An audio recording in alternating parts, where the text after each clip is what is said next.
সেখানে বাংলাদেশি বলে আমাদের মহারাষ্ট্রে আটকে পড়া 4 জন পরিযায়ী শ্রমিককে অবশেষে বাড়ি ফিরিয়ে আনলেন বহরমপুরের প্রাক্তন সাংসদ অধীর রঞ্জন চৌধুরী। কংগ্রেসের জলঙ্গি ব্লক সভাপতি আব্দুর রাজ্জাক মোল্লা এবং সাগরপাড়া থানার ভারপ্রাপ্ত আধিকারিক মোহাম্মদ খোরশেদ আলম গত 4 দিন আগে মুর্শিদাবাদের সাগরপাড়া থানার অন্তর্গত খয়রামারি এলাকার 4 জন যুবক কাজের উদ্দেশ্যে মহারাষ্ট্রে গিয়েছিলেন। সেখানে হঠাৎই পুলিশ তাদের ভাড়া করা ঘরে গিয়ে বাংলাদেশি সন্দেহে থানায় ডেকে পাঠায়। প্রথমে থানায় হাজিরা দিলেও পরে আবার তাদের ঘর থেকে তুলে নিয়ে গিয়ে বেধড়ক মারধর করা হয় বলে অভিযোগ ওই 4 যুবকের। তাদের অপরাধ ছিল বাংলায় কথা বলা। শুধুমাত্র ভাষার কারণে বাংলাদেশি তকমা দেওয়া হয়েছিল বলে অভিযোগ ওঠে। এই ঘটনায় ক্ষোভে ফেটে পড়েছেন গ্রামবাসীরা। তারা রাজ্য সরকারের কাছে প্রশ্ন তুলেছেন, ভারতীয় নাগরিক প্রমাণ করতে হলে ঠিক কি কি নথি প্রয়োজন তা সরকার স্পষ্টভাবে জানাক।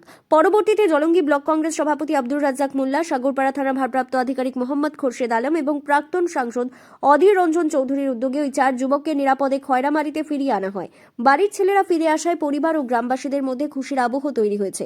কিভাবে তাদের উপর অত্যাচার চালানো হয়েছে তা নিজের মুখেই জানিয়েছেন ওই 4 যুবক। মহারাষ্ট্রের পুলিশ অ্যারেস্ট করে, তারপরে আমাদেরকে শারীরিক যন্ত্রণা করে মারধর করে। তারপরে আমরা পরিবারের লোকের কাছে জানাই। পরিবারের লোক সাগরপাড়া থানার ওসি খুরশেদ আলমের কাছে যায়। সে আমাদের সঙ্গে যোগাযোগ করে এবং আমাদের সঙ্গে কন্ট্যাক্টে থাকে। তারপর আমরা যাই, ওখানে যাওয়ার পরে আমাদেরকে বলে যে তোমরা থানাতে অবশ্যই দেখা করো। তারপরে আমরা সেই মুহূর্তেই থানাতে যাওয়ার আগেই আমাদের যে থানার যে বড়োবাবু খোরশেদ আলমকে ফোন করি, তো বলে তোমরা নির্ভয়ে চলে যাও। যাওয়ার পরে ওখানে আমাদেরগুলো তোমরা চলে যাও, ওখানে আমার ডকুমেন্টসটা দেখায়, মোবাইলটা দেখায়, দিয়ে আমাদেরগুলো তোমরা চলে যাও। চলে যেতে যেতে আমরা রুমে কেবল পৌঁছাবো সে মুহূর্তে থেকেই মানে বলছে চল, মানে আরেকজনা ওখান থেকে পালিয়ে গেছিলো, ওই কারণে বলছে তোরাও জুড়েতে আছিস চল। দিয়ে ওখান থেকে মারতে মারতে আমার ম্যাক্সিমাম 1 থেকে 1.5 কিলোমিটার রাস্তা হবে, তো আমাদের ওখান থেকে মারতে শুরু করে। মারতে মারতে নিয়ে যাওয়ার পর ওখান থেকে রুমে ঢুকেই মানে ওখান বেধক মারে রুমের ভেতরে ঢুকে। হ্যাঁ, পুলিশে কি সন্দেহে তোমাদের করেছিল পুলিশ তোমাদের উপরে? বাংলাদেশি সন্দেহ। বলছে তোরা বাংলাদেশি, তোরা বলছে বাংলাদেশি, তোরা স্বীকার কর বাংলাদেশি।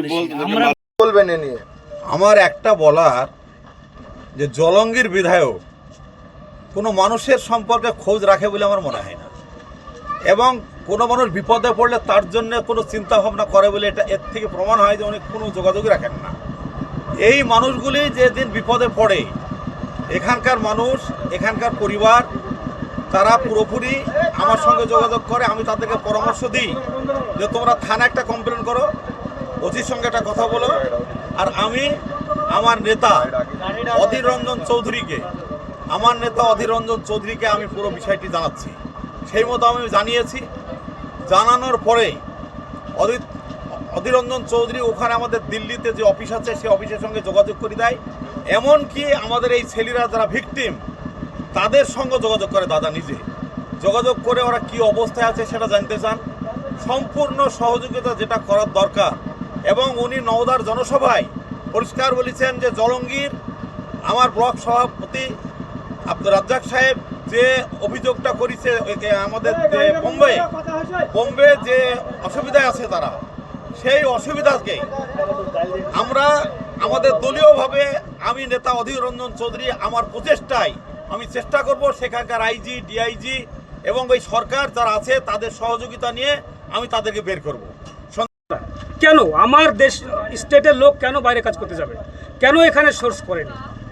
কেন এখানে ইনকামের জায়গা করেনি? আমাদের ওয়েস্ট বেঙ্গলে কি সোর্স কম আছে? অনেক সোর্স আছে, সেটাকে ব্যবহার করতে হবে। সরকারের কাছে তো আমাদের এটাই প্রশ্ন, এতদিন ধরে কি করলো আমাদের? যেটা হচ্ছে